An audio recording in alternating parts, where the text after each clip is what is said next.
I'm Ashley. And I'm Chelsea. And this is Whispers in the Basement. Take 2. Uno dos. Hi. Hello. Hi, how are you? Oh, I'm just peachy fucking keen. As usual. Right. It's just another manic Monday. I wish it was Sunday. I do wish it was Sunday. Because that's my fun day. That's right. I felt like I started a question with you last time. You did, and... Oh, it was... I got it for you. It was, if you could grow up in an era, or if you could go back to an era or a decade, what would you pick? I know that this sounds pretty obvious to you. Because I know you. You do know me. And video killed the radio star. 80s would be a close second. But when was it legal for women to take barbiturates? The 50s. Okay. I'm so glad you said this because somebody sent me a meme the other day. Oh, it's actually the last one that I got, to be honest. It says, I think he said, the good old days. And it's a meme of it's part 2. It's a video of how to be the perfect housewife according to the 1950s high school economics textbook. And when I got that, I was like, oh, so my head was thinking like Valium. Women just lived off of Valium. Yeah, you make your husband dinner, you make sure he has a drink, and you can just clean house all day high on Valium. Never had it. Me either. Hold on. Fuck. What happened? Oh, okay. JK. False alarm. We're good. I clicked on something that I shouldn't have clicked on, and now you have a virus. We're good, though. We are good. LimeWire. So would you really go back to the 50s? I mean, yes and no. I mean, I joke around about the drugs, but they were definitely at the fingertips a little bit easier than nowadays. I don't know. I toss around a few ideas. Like, I probably would have done the 20s. I love the 20s, like the flapper mafia girls. I know that they were like totally bad, but mistreated, but I don't know. Well, why don't you come up and see me sometime? Yeah. The 60s would have been good. Victorian era, maybe. Burn your bra. Yeah, as Chelsea does a jig. That was the Nickelodeon. Oh, yeah. We talked, Yeah, because it looked like you were twerking it, sort of. The chair. Yes. Yeah. Those are always just like really good conversation starters. Like, if you could grow up in an era, or if you could go back, when would you go back to? I think about this shit a lot in my head. Like, the other day I was driving down the road and I was thinking, actually, I think it was today. And I was thinking to myself, I wonder what this place looked like prior to roads. Like, if you took all of the roads and the buildings out, like, what do you think it looked like here prior to all of that being put here? Probably just land. I know, but I think it would be interesting to see that. Little house on the prairie shit. That's probably what it looked like. Sometimes I'm like, man, I wish we did have the capability to time travel just so I could see what it looked like. 40 acres and a mule. Because I'm curious. Well, I'm sure there's pictures somewhere. Maybe. It doesn't do it the same justice as seeing it in person, though. You know what I mean? Yeah. You know what I mean? If you had a time machine. That's where, I would just go back to these random times and be like, show me what it looked like then. Versus now. You know what? I would probably go back and go, don't. Listen, I'm future you. Don't do that. Yeah, because then you have the whole butterfly effect thing, and that's fucking weird. So. Yeah, I don't want to do that. That takes too much brain energy. I always say that I am here because of the choices I make. They might have not been the brightest or the right ones, but I am the person I am today because of that. And I am not a terrible person. That's true. So I guess that's a positive. True. Silver linings, Chelsea. Look at you. So that's what we call personal growth. It's true, though. Personal Personal growth. So, what? Chelsea's got some good ones for us today. Good stories. I know you do. I do? Oh, yeah, I know you do. There's zero doubt in my mind that these are going to rock my socks off. Oh. Knock my socks off, maybe? Might be more accurate. I was supposed to prepare for something. You get out of here. Get out of here with your bad self. I started on mine today. Ooh. It's going to be a good one. Super. I'm pretty stoked about it. I'm excited too. Yeah, because I already told you what it is. Nope. I forget. Oh, okay. You know the memory. You do have a memory of a 3-year-old sometimes. Well, Dory. Oh, yeah. Mm-hmm. Yeah. So. I suffer from that much too. Mom brain is a thing. Yeah. So. I also blame it on small bits of ADHD, like squirrel syndrome. You'll tell me something and then I'm like, oh, that's really cool. And then 2 hours later, I'm like, wait, we talked about this? I was supposed to text you. Why do I not remember having this conversation? Or something, like we talked about echolalia previously. Something else is when you say something like, you got to blame it on something. My brain went to, you got to blame it on something. Blame it on the rain. Oh my gosh. So so my brain is rabbit holes a lot. It's fine. It is. I suffer from the same thing. It's totally fine. Down. So you want to hear what I have for you today. So let's dive into some bizarre crime stories from a little town in Nottoway County. Nottoway. Yeah. In Skidmore, Missouri. Is this north? Yes. I don't know my directions, so never eat sour orange. So northwest Missouri. So very tip top. Okay. Okay. It's up by St. Joe. Okay. There's some really creepy towns up there. Little small towns, little small farming communities. I have some family that lives that direction. And this story itself has always sparked my curiosity just because of that. And we'll get into that. So, hit me with it. Skidmore. It was originally a part of the Nottoway Valley Railroad Company when M. Skidmore donated 20 acres in 1880.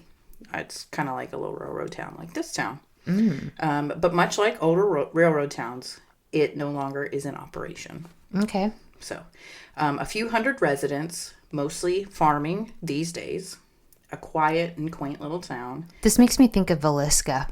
Yeah. It's got Villisca vibes to it. Yeah. It's a cute little town.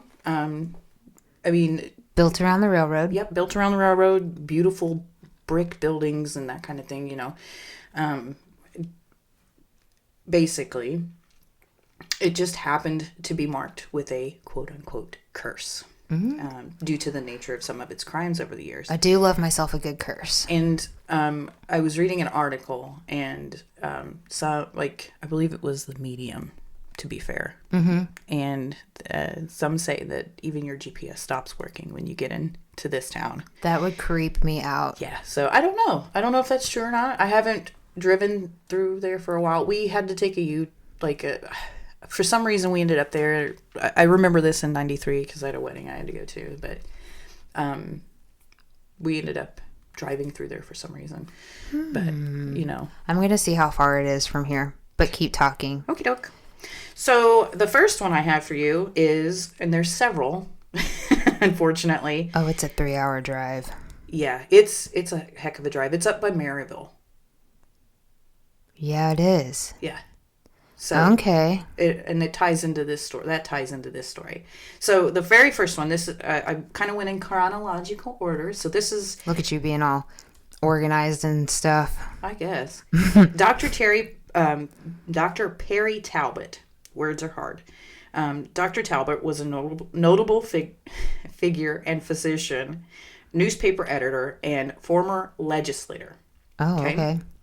And the night of September 18th of 1880, Talbot sat reading in his home when someone fired a shot through a window. A dying Talbot said that it was politically motivated. The coroner the coroner's jury ruled that Dr. Talbot's death was killed by an unknown persons. Okay. Okay. But you know how word gets around in a small town. Oh, yeah. Boy, do I.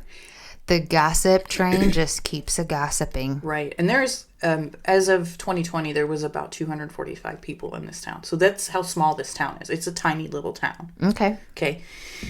Lots of gossip and some evidence actually pointed to the two sons of Dr. Talbot. Albert, who they called Bud, and he was 21. Charles, who they called Ed, who was 16. The rumor mill was that they did it to protect their mother because there was a rumor of abuse from Dr. Talbot. That's never good. No, never good. Undercover law enforcement, this is how they caught them. Okay. Undercover law enforcement, a detective who posed as a farmhand and the detective's wife, basically, she was used to lure the brothers in and but like get a confession out of them, essentially. Yeah. Like, tell me all your deepest, darkest secrets. Essentially. Okay. Make you fall in love with me and tell me all your stuff. So, and reportedly, Bud confessed to the crime. Both Bud and Ed were arrested and charged with the crime. They were tried. For its time, it drew huge media coverage. I mean, like... That's not shocking, actually. And they had to change venues because it got so big.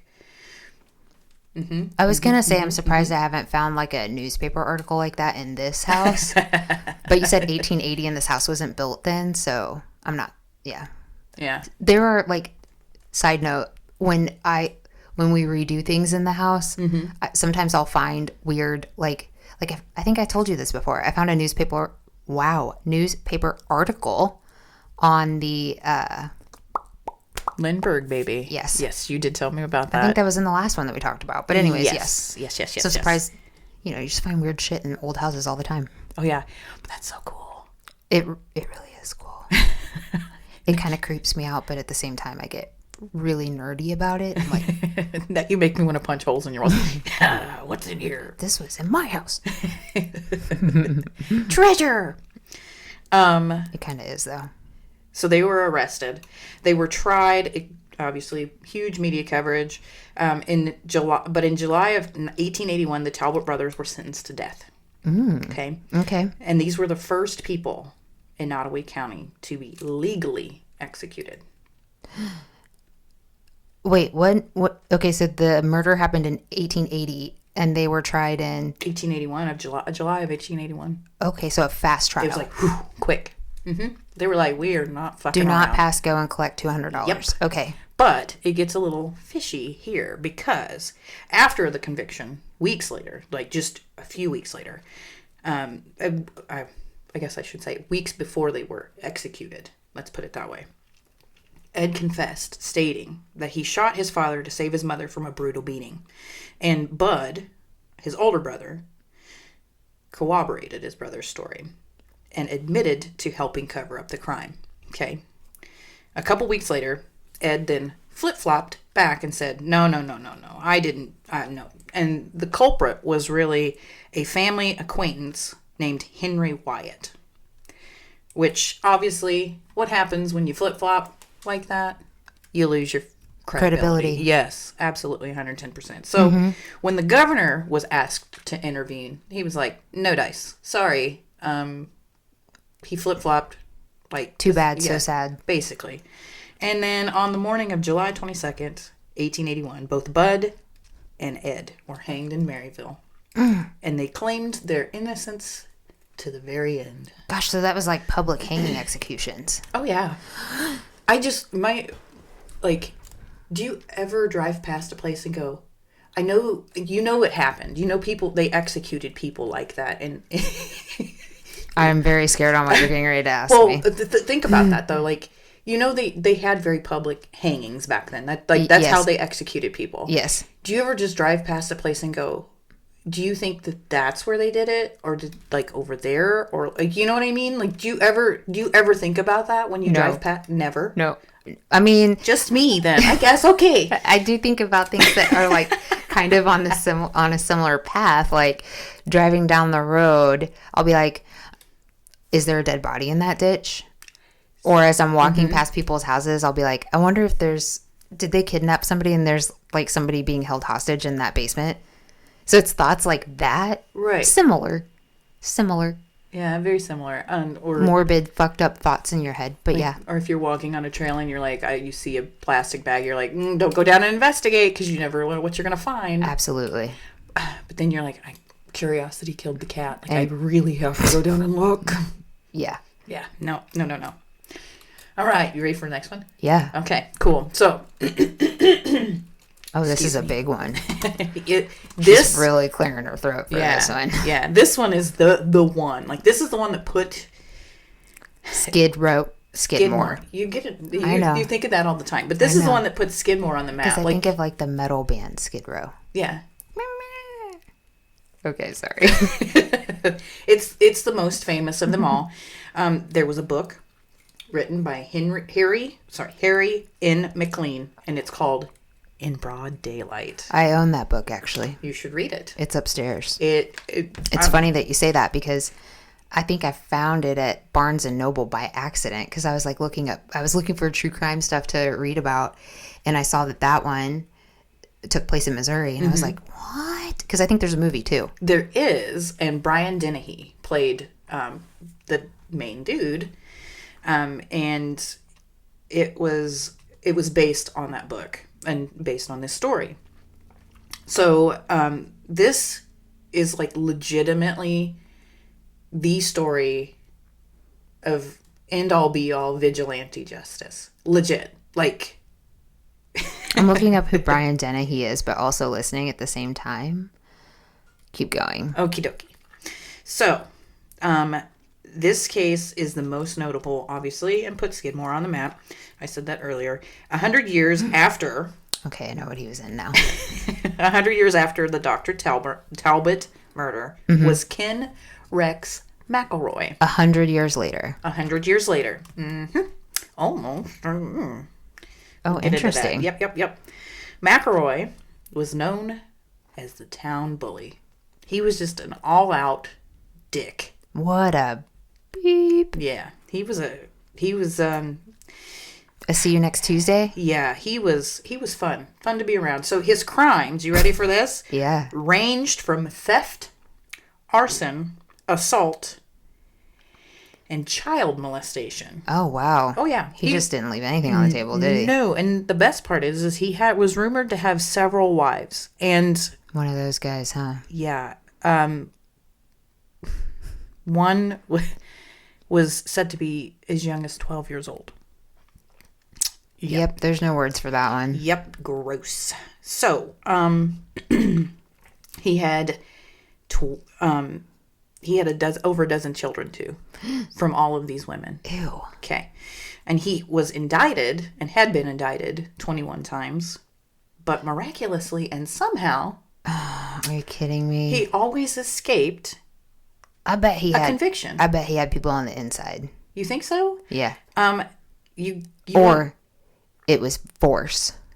Like, yeah. It was definitely witness intimidation. Oh, yeah. To the point where, like, he was going to be indicted for something. Like, he had a really good lawyer, too. Like, if you watch the documentary, there was one in 2019. And I'll get to I'll give you the name in a little bit because it's in here somewhere. But he actually even threatened police officers and like sheriffs and those kinds of things. Yeah. But his lawyer was really good too. What a good guy. Yeah, he was top notch. Oh yeah, number one. Wiener. Yep. So, there was only one that finally stuck, and he was convicted of shooting the local grocer in the neck, his name was Bo Bowenkamp. In the morning of July 10th, 1981, McElroy and his wife, Trina, they sat in his truck on Main Street. Main Street? Yep, outside the local G&D Tavern, just hanging out, you know. And I guess the town had a meeting prior to that. Okay, so several townspeople after that meeting gathered and they say upwards of 50 people. Like, a lot of people. This is in the 80s, so I was going to say, like, pitchforks and all, but not really pitchforks. No. Something worse. Something worse, I feel it coming. Something worse. And, multiple gunmen opened fire on McElroy, shooting from at least 2 different firearms. Dang. Mm-hmm. Killing McElroy firing squad style. Just boom, boom, boom. Damn. And when law enforcement arrived, not a single witness saw a thing. No one. They didn't see shit. That brings true testament to snitches don't get stitches. You're damn right. So, hence the name of the latest documentary. Here it is. 2019. No one saw a thing from Blumhouse Television. Trina, McElroy's wife, did identify that she saw one man with a gun. The prosecutor had 2 grand juries examine the case, but alas, not one person was indicted. Even the FBI stepped in to investigate, but still nothing. To this day, the McElroy case is still unsolved, and most notably, one of the city's best kept secrets. I would say so. Mm-hmm. Hot damn. Yep. And even in the documentary, everybody was just like, don't know what happened. Nope, no idea. Yeah, we heard something, but like, you heard something? I didn't hear anything. Oh man, interesting. Yeah. And in severity of things, I mean, that one, vigilante justice. Yeah. Kind of got what he deserved. But the further this goes... Karma was his bitch. Yeah. The further this goes along, it's kind of one of those things that you're kind of like... Like, that's the noise you make. Oh, okay. Okay. So, this one is a pretty rough one.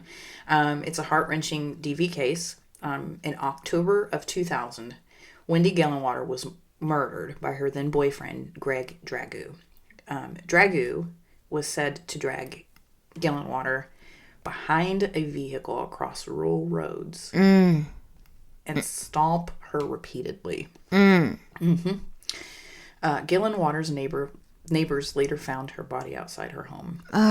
Yep. That's awful. And, nobody saw a thing in the first one, but... Everybody saw everything in the second. Hell yeah. They were like, we know. Mm-hmm. So, Dragoo was soon arrested and tied to the assault by physical evidence and several witnesses. They were like, I will snitch this time. Rightfully so. Absolutely. Dragoo was convicted in 2001 for Gellenwater's murder. He is currently serving a life sentence in Western Missouri Correctional Center in Cameron, Missouri, without the possibility of parole. I would be interested to know what constitutes the difference between life sentence and death. I don't know.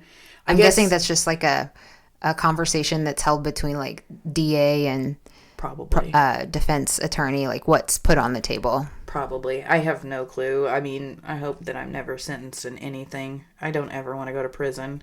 I don't. I don't want you to go to prison either. It's not like Disneyland for me or anything. I mean, 3 hots and a cot sound great. No, but no, no, they do not. No, no, because I would end up being someone's prison wife. I would. I love that you say it with like such like I said it with like confidence. Like I would chest. Well, it's true. Shit. That's hilarious. Everybody's seen Orange is the New Black. I would probably end up with someone like Crazy Eyes. To be fair. Gosh. I'm just curious. Like, I'm not saying that like death penalty. I don't know how I stand on that, but I never really thought about it, to be honest. But I'm just curious. Like, what is that? Like, you know what I mean? Yeah, I mean, I guess it's a curious question. Yeah, I guess it kind of depends. Because further in this story, you kind of wish death on someone. I mean, yeah, him too, but because that's a pretty severe crime. Yeah. That's nope. Dragging somebody behind a car and no. Yeah. So, dang. Nope. All right, Branson Perry is the next one, and this one is like unsolved mysteries. So April 11th, 2001, Branson Perry was... Sorry, I instantly started... I was trying to etch a sketch it out of my brain. I instantly started playing the song in my head, and it creeps me out. So I was like shaking my head to etch a sketch it away, and my headphones fell off. If you know the whereabouts, I can't even do Robert Stack's voice. Just the song is playing in my head. I don't like it. I don't like it at all. So April 1st, 2001, Branson Perry was cleaning his house in hopes that his father would soon be returning home from the hospital. Mm-hmm. His friend, Gina, was helping him inside while there were two other men working outside on his car. I believe they were fixing like an alternator or a carburetor or something along those lines. Mm-hmm. Branson told Gina, it's spelled like Jenna, but it's Gina. I'm pretty sure. He was going to take a pair of jumper cables out to the shed just behind the house. He walked out of the house, never to be seen again. That gives me the willies. Mm-hmm. So, what makes this story so weird is that he just vanished into thin air. I don't gone. Like that. Yeah, no. When people are just never to be seen again or found, or like now you see me, now you don't, kind of thing. Yeah, it makes my brain go haywire. Yeah, I can't. Like I just can't understand it. Nope, can't wrap my brain around it. It's just like when I lose something in the house and then I can never find it again. I'm like, how did I where? What? Where did it go? Yes. But it's a person. It's a whole ass person that you lost. Yeah, but still. Yes. And he was there 1 minute, gone the next. Mm-hmm. Jumper cables and all. That's important. Mm. Search efforts were launched over the next few days over a 50-mile radius. They searched high, low, ditches, barns, farmland, cornfields, I'm sure. But they searched everywhere. Mm-hmm. No trace. Okay. The jumper cables, though, finally turned up 2 weeks later, okay, inside the shed, just like someone had returned them, coiled up right where they belong. That's giving me the heebie-jeebies, too. Yep. Can you imagine stepping into that shed and seeing those jumper cables hanging there? You're like, what? Like, think about that. Nope. Like, I would be like... I would instantly nope the fuck out. And we're closing the doors, and I am walking away. I would be like, well, his name's Branson. I'd be like, Branson? Where are you? Branson! Like, I would scream out first, but no, I don't think I would. Oh, I would. I'd probably... I would probably be the one that... It's giving me the goosebumps. Like, I don't... Yeah.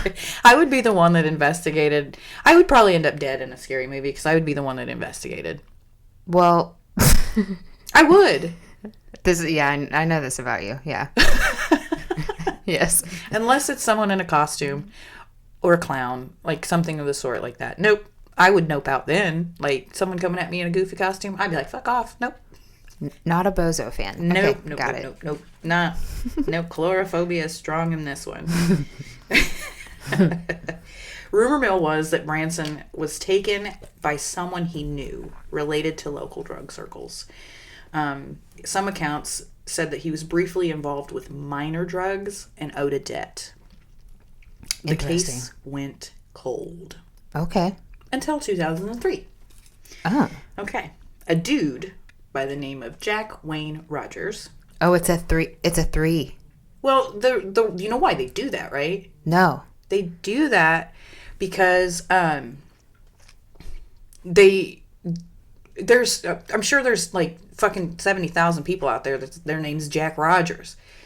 Like there's probably only like how many John Gacy's do you think there are? I have no clue, but they always use the middle name because it's supposed to distinguish. Yeah, distinguish. Okay. So when they yeah. Lee Harvey Oswald. Okay, got it. Makes total sense. Mm-hmm. Distinguish. Okay. Yes, Lee. Why was that? John Wilkes Booth. I was going to say, why are those coming up? Because it seems like people that are often attached to, like, I don't want to say all of them, but there's just often times where, like, a serial killer or a murderer or, a whatever that word is that I'm trying to think of that I can't think of, assassin, that they have 3 names. You know what I mean? Right. John Wayne Gacy, John Wilkes Booth, Lee Harvey Oswald.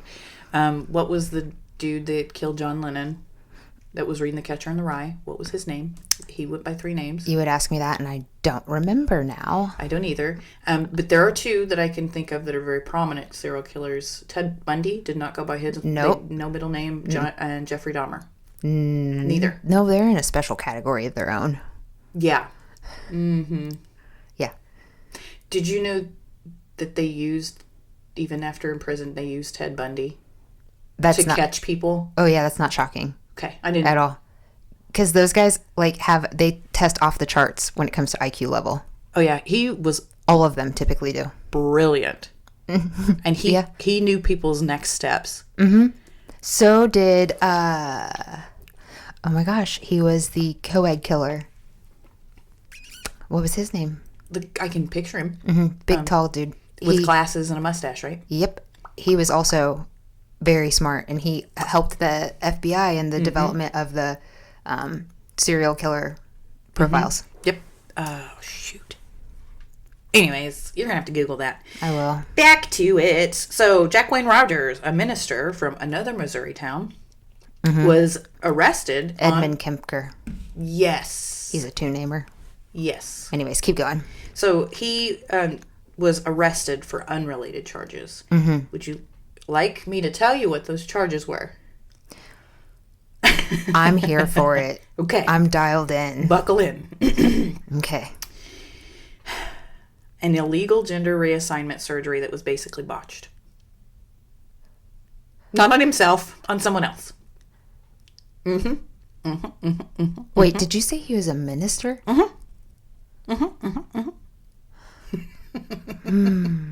Okay. Yep.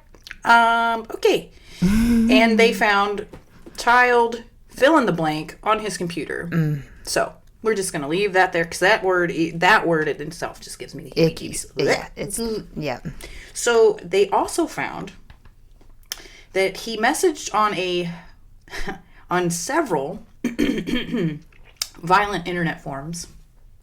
I didn't know those existed. Violent internet forums. I mean, I know. I'm sure you can find anything if you're looking for it. I would just never think to look for it. Yeah, no, I don't know. Yeah.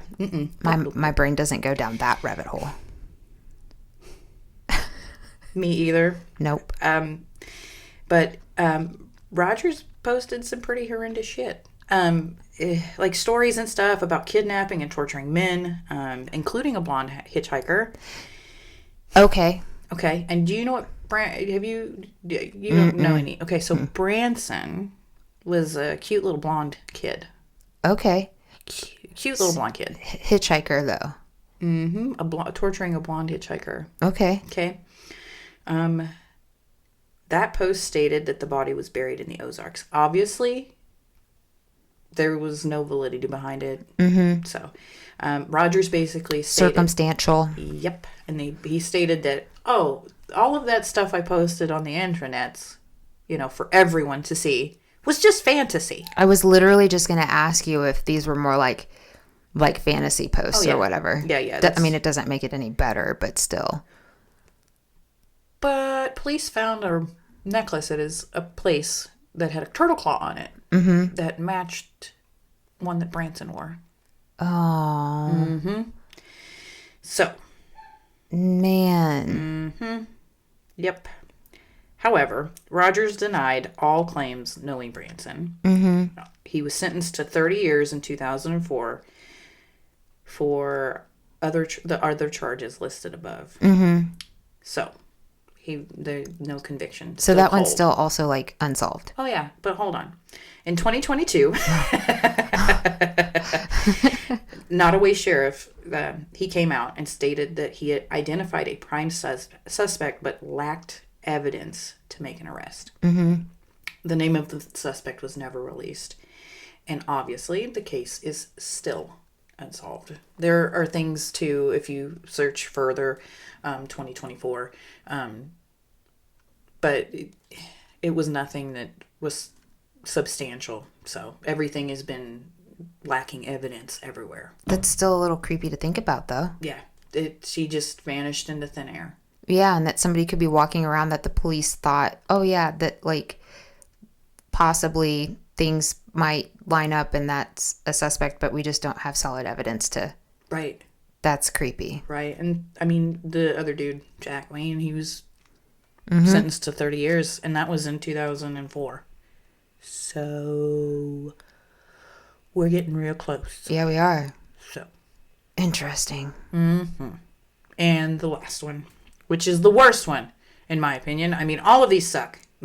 like not. I mean, for a town of 245, yes. These are terrible. Like it one bad thing after another. These poor people, like legitimately. But this one, to me, takes the cake. Oh my gosh, does it? So, Bobby Jo Stinnett was a dog breeder, and she was the cousin of Branson Perry, the guy listed above. Yeah. Ironic. Well, in a town of like less than 300 people. I guess, people. yeah. Okay, They're probably Chelsea. Everybody knows everybody. Everything always turns into a song with us. In my head, I was singing that too. I just need you to know. Sorry. I'll try to be better. No. You're fine. I just squirrel. That's where I go. Shiny syndrome. So she met a woman online in a rat terrier enthusiast forum. There's another forum for you. By the name of, and I'm putting this in quotations even though you can't see it, Darlene Fisher. Darlene was interested in buying one of Bobby Jo's pups. A rat terrier, huh? Yeah, which makes me think of like Jack Russell, just a little furrier, you know. So Darlene was actually a fake name that Lisa Montgomery created. Okay, you see, Jo was 8 months pregnant. Why? Does that matter? Are you asking? Oh, I'll get to that. Okay. Okay. All right. I don't know what kind of laugh that was. I just had a Sheldon laugh. And it's not even funny. So, what no one really knew, especially Bobby, obviously, at the time, is that Lisa had an onslaught of mental health issues. She had sexual assault trauma, and most recently, she had a delusional pseudo-pregnancy, which is basically the false belief that you're pregnant despite evidence to the contrary. Okay. So, and this is a trigger warning. Across the board. Across the board. I can tell by the look on your face. Yep, it's pretty serious. So, the rest of the story gets pretty gory. And I did not mean to rhyme. But on December 16th of 2004, Lisa met Bobby at her home and attacked her. Okay? Strangling Bobby with a rope or a cord until Bobby was unconscious. Lisa then proceeded to perform what I will call, to be very tactful, a home C-section with kitchen utensils. Yeah, so I've never had a C-section, but I can imagine home utensils. A kitchen butcher knife. Yeah. Okay. Bobby regained consciousness while Lisa's doing this, okay? And during all of it, she begins to fight back. In fact, evidence showed that Bobby had clumps of Lisa's hair in her hands. Wow. Like, that's how hard she was fighting back. I was just going to say, it takes a long time and a lot of strength to truly strangle somebody. Oh, yeah. Absolutely. I don't think people actually think about that, but it does take, like, I mean, I wouldn't know from experience, but if you do, like, if you look, also, like, careful what you look up on the internet, I guess. Yes, like, please don't do that. But to think about it, I think in your mind you're like, oh, because in the movies it's just like one and done very quick, but that is not the way it truly happens. No, because it takes a lot of strength to overcome the person that you're strangling, and it takes a long time to actually strangle them to the point of death. Yes, absolutely. Usually they lose unconsciousness. And I'm with, like, I don't know about you, but, like, I'm leaving DNA evidence everywhere. Or, like, I'm taking your DNA with me. Oh, yeah. If we're going down together. There's times where I'm like, I don't question the situations that I'm in, but I'm like, I'm just going to leave my DNA everywhere and I'll just like, I shed really bad. So I'll pull my hair out, lick my fingertip and run it across the wall. Like if something happens to me, everybody's going to know I was here. Some blood. Tragically, Bobby did succumb to her injuries, and Lisa fled with Bobby's infant daughter that she had cut from her body. My gosh. So Bobby's mom found her, and she called 911. And this is the worst part, is she basically said that her stomach exploded. Yeah, like that's what it looked like. That's terrible. Like I said, trigger warning. Oh my god. Yeah. So this led to an Amber Alert that went across state lines. Lisa had taken the infant back home to her home in Kansas and was trying to play it off as her baby. Like she she called her, from what I understand, she called her husband from the hospital to pick her up. Okay. That's from what I understand. But okay. So, and she had like, I guess she gathered her friends and stuff around and whatever, and showed the baby off and that kind of thing. Remember earlier? That's pretty sick. Oh yeah, actually. Yeah. But remember earlier when I mentioned the delusional pseudo pregnancy? Mm-hmm. Okay. Mm-hmm. This was not her first time of claiming false pregnancies. Mm-hmm. Basically, police tracked Lisa down through her Darlene emails to Bobby. They found Lisa at home with the newborn. She was arrested December 17th of 2004, and they safely recovered the infant and returned her to her father, Zeb. And the baby girl survived with no physical harm. So think about those conversations that had to take place, because it literally just started out as, hey, I want to buy this dog from you. Mm-hmm. And think about how she had to befriend that chick. Mm-hmm. Oh, yeah. And to figure out that, like, how you developed that relationship to get her to tell you that, hey, I'm expecting. And well, think about it this way, too, is back then. Like, also, was she trying to find people like that? Maybe. I mean, like, this all sounds premeditated. Very much so. I mean, she crossed state lines. She did. But the thing is if you think about it, Facebook has always been a very prominent thing. And I don't know about you, but back in like... But it wasn't in 2004. No. But like I'm thinking like MySpace and that kind of thing. Mm-hmm. You post yourself and things all over the internet for people to see. Even to this day, people still do that. Yes. I'm very selective with what I put out there. Mm-hmm. I try not to put my children, like I try to give my children a voice and say, hey, I'm not going to let you have a, mm-hmm. footprint. Mm-hmm. Unfortunately, I was not smart enough to do that with my oldest. But with my two youngest, I'm trying really hard not to do that. Mm-hmm. Sometimes you... Yeah. But not in 2004, because Facebook didn't come out. I think it was 2005. Yeah, but it originally started with college students. You had to have a college email address, and then it wasn't extended until, I think 2006 or so. I think you're right. Mm-hmm. Because 2005, 2006 was really MySpace. Oh, yeah. Oh, God, me coding. Girl. Yeah, we were pros. Oh, yeah, we were. We were pros. Yeah. But yeah, you didn't have Facebook really then. Mm-mm. No, Craigslist was pretty prominent. Maybe she found her on Craigslist. Ugh. And then just started exchanging emails. Maybe. But AOL Messenger? I don't really know how that they had to become really good friends. Like that's the thing. And maybe she befriended her saying like, hey, I'm pregnant, and they just kind of like started chatting about their shared pregnancies and things like that. Maybe. I could see that being a thing. Maybe. Mm-hmm. Like, oh, yeah. Yeah. Mine's a girl, yours is a boy. Yeah. So finally in 2007, Lisa was federally tried because, of course, crossing state lines. Yeah. Mm-hmm. And she was convicted of this, and it always messes me up when I hear convictions, because you would think, yeah, right, first-degree murder, right? Or, like, whatever. Again, yeah, it's like what sets this apart from this one. Right. Like, I get the second and first-degree ones out of a place of passion.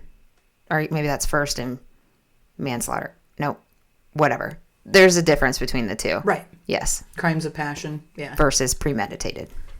But this one, she was convicted of kidnapping resulting in death. So what does it tell you? This is a scratch my head moment. What's the sentence for that one? Like, does it say how long she was sentenced for? Oh, yeah. How long? To death. Oh, okay. Okay. She was... And obviously Lisa's attorneys argued insanity because she has a mental illness thing and... Don't we all? Traumas. I mean, not to that degree, but yeah. They obviously rejected it. But Lisa was sentenced to death, and on January 13th... I'm so sorry. Am I boring? No. On January 13th, 2021, she was executed by lethal injection, becoming the first woman in over 7 decades to be executed. So, and I know you're going to ask. I didn't write it down, but I remember. Mm-hmm. It was in Terre Haute, Indiana. Mm-hmm. And do we think that's because it was a federal, that she wasn't sentenced in Missouri where the crime actually happened? Right. I think she was probably tried here and then sentenced and sent away. Yeah. Because, I mean, like, realistically, you can get found, but it's harder to... Yeah, in a different state. Yeah. Like, I would be out for blood if someone, like, did that. You know what I mean? Yeah. So, I'd hire... No, I wouldn't. No, you wouldn't. I wouldn't. So that's the story. That's the end of it. Pretty crazy. But like I said, it's a cute little town. It just has a real bad rap. Cute, but not quaint. Yeah, well, actually, nothing. I'm going to knock on wood for these people. They have like tried to build this town back up from the ground up. I read several articles because obviously this is not who they are. Like shit happens. Yeah, every small town has its. So they're trying to build from the ground up, and yes, they're a small community. Yes, everybody knows everybody. It's just, like I said, nothing has happened since then. It's like since 2004. It's just they had a really bad 20 years. Yeah, I mean, I know the 100-year one, but yeah, but that's pish posh. Yeah, yeah. So the more recent ones though were kind of like bam, bam, bam, for sure, and pretty fucking gory. Brutal. Yeah, those were brutal. Yeah. So, dang. Yeah. So yeah. So now we know about Skidmore. You know about Skidmore. I did not call it Skid Row. You didn't? No. But now you have to read that book. I do need to read that book. And probably, I recommend everyone watch documentaries. There's a gentleman on YouTube who goes through, I think it's a few years old, but I think he goes through the town and he shows you like, oh, this is where the old D&G was. And, so there are old news articles and stuff online of like the sheriff's department talking and like interesting. So just do your research on it and look it up. I'm sure there's things I missed. I'm sure, And the documentary is the one that Brian Dennehy is in. No, that's the movie. That's the made-for-TV movie. That was early 90s, but... yeah, I had to look up who he was. Yes. But he's the dad off of Tommy Boy. Yeah. Makes total sense now. Yeah. That guy in a little car. That's the only movie... Well, that and Cocoon. I knew him off of Cocoon. I've never seen Cocoon. It just makes me think of a caterpillar. Shooketh. That I've never seen it? Yes. Oh. That's okay. But... yeah, I will read the book. I also have another book up there about, I feel like it's another one that took place in Missouri. It's about a woman. I'll have to look at it here in a bit and see what it is. But yeah, there was like a section in Barnes and Noble that was like dedicated to crimes that took place in Missouri. And those two were ones that I was like, oh, interesting. I've never heard of those, so I'm taking those. But they were paying for them. Not stealing. Do not get that twisted. Oh. Yeah. Well, the one that I am going to cover, I guess I can just give you like something to look forward to. I was thinking today about also things that have happened in Missouri or people that have been in Missouri, crimes. And I instantly thought of Bonnie and Clyde. Ooh. So I was like, okay, we're venturing down the tunnel. We're going to learn all about Bonnie and Clyde. The real stuff, not the, stuff made for TV. It's going to be the real deal. Really? Yeah, don't make that face. It's going to be good. It's going to be good. No. Like, I think of the made for TV movies and... They're very, I don't want to say they're, hyped up, but it's, stuff's dramatized and, Yeah. It's still, we're still fucking crazy, awful people, but... Yeah, Yeah, we're going to talk about them. I think that... Their hideout is still in Joplin. Yeah, I know. I drove past it. I didn't want to say anything. Yeah. Aren't the bullet holes and stuff still there? I really do. I'll have to do some more research on it, but when we drove by, I want to say somebody lives there. Really? Yeah, I don't think it's like a museum. Maybe it is a museum. I don't know. We did not go inside of it. But, yeah. Well, if somebody lives there, I'm glad you didn't, because that's breaking and entering. Correct. No B&Es today. Yeah, no B&Es. No B&Es. Don't knock. Yeah. But that's going to be the one that I cover next, which will be... I think it's going to be good. I'm excited. I'm pretty stoked about it myself. I'm excited. I don't know a lot. I mean, I know... Well, you're about to get educated. Good. Smack me in the face with it. I will. I will. Just dangle it right over my face. Heck yeah. All right. Well, I think that wraps up today's episode. Till next time? Yeah. We'll see you guys next time. That wraps up today's episode. You can find us where you get your podcasts. Don't forget to subscribe, leave a 5-star review, give us a thumbs up, and hit that notification bell so you can get an alert every time a new episode drops. So do us a favor and tap that app hard. We'll see you next week, friends.